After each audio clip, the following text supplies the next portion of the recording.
আমার মা ফেসবুকে একেবারেই আনাড়ি। কদাচিৎ ফেসবুকে ঢু মারেন। ফেসবুকে ঢুকলে প্রথম টার্গেট থাকি আমি, আমার লেখা। কি করছি আমি, আমার এগিয়ে যাওয়া, এসবই মা ফেসবুকে খোঁজেন। ছেলে মহাব্যস্ত, প্রতিদিন ক্ষণিকের জন্য দেখা হয়, তাই মা ছেলেকে ফেসবুকে খোঁজেন। মাতৃত্বের সুখ নেন ভার্চুয়াল জগতে। ইদানিং বাসায় গেলে খাবারটা এগিয়ে দিয়ে পাশে এসে দাঁড়ান, মাথায় হাত দিয়ে গলা নরম করে বলেন, শোন, চারিদিকে যে অবস্থা, তুই আবার ফেসবুকে কিছু লিখিস না। বুঝিস তো কে আবার কোন ভাবে নেয়। আমি মুচকি হাসি, খারাপ কিছু লিখব না আশ্বাস দেই। শেষটায় বলেই ফেলি, আমি তো কখনোই খারাপ কিছু লিখি না। লিখি সুস্থতা নিয়ে, ফিটনেস নিয়ে, সমাজ নিয়ে। অনেকদিন পর প্রিয় এক শিক্ষকের সাথে কথা হলো মেসেঞ্জারে। এই কথা সেই কথা, কত কথা। আমিও সুরে সুর মেলালাম। এবার বিদায়ের পালা। আমার শিক্ষকের শেষ কথা, বাবা, সব মেসেজ প্লিজ ডিলিট করে দিও।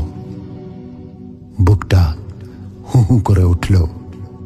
শিক্ষকের প্রতিটি কথাই সবসময় উপদেশ মনে করি, চলার পথে পাথেও মনে করি। অথচ সে কথাগুলোই ডিলিট করতে হবে কেন? বিবেককে পাশ কাটিয়ে সব ডিলিট করে দিলাম। আপনজন, প্রিয়জন, সহকর্মী সবারই এক কথা, আপনার কিছু লেখার দরকার নাই। পরিবার আরো এক ধাপ এগিয়ে। আরিজের বাবাদের মতো সাহস দেখাতে হয় না, চুপ থাকাই শ্রেয়। আলোচনা সমালোচনার কোনো দরকার নাই, এসবের কোনো মূল্য নাই। ভালোকে ভালো বললে ভালো এগিয়ে যাওয়ার সাহস পায়। মন্দকে গঠনমূলক সমালোচনায় আনলে মন্দ সঠিক পথ খুঁজে পায়। অথচ চারিদিকে শুধু ভয় আর ভয়। মেয়ের ফোন, বাবা তাড়াতাড়ি আসবা। তাড়াতাড়ি কেন মা?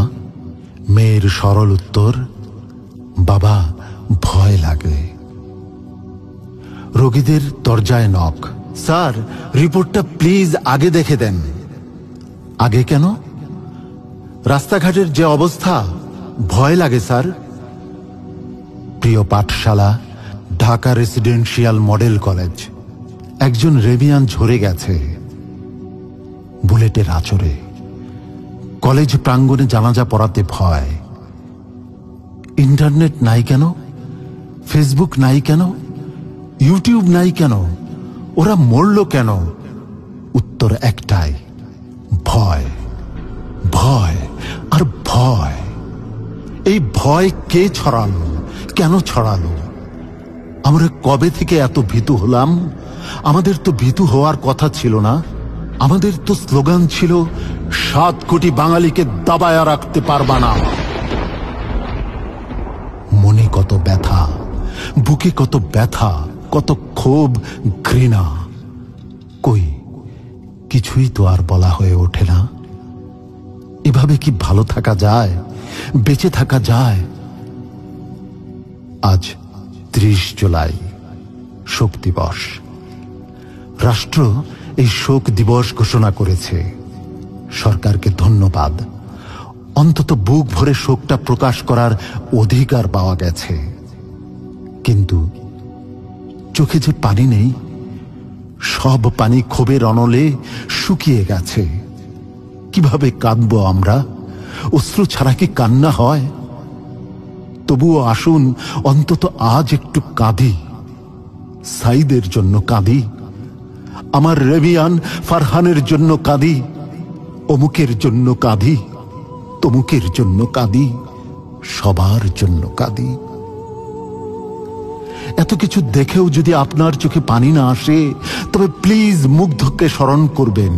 ও ভালো ছেলে, নিশ্চয়ই ছুটে আসবে। এখানে কারো পানি লাগবে? পানি? চারপাশটা আজ বড্ড লাল, চোখগুলো খচখচ করছে।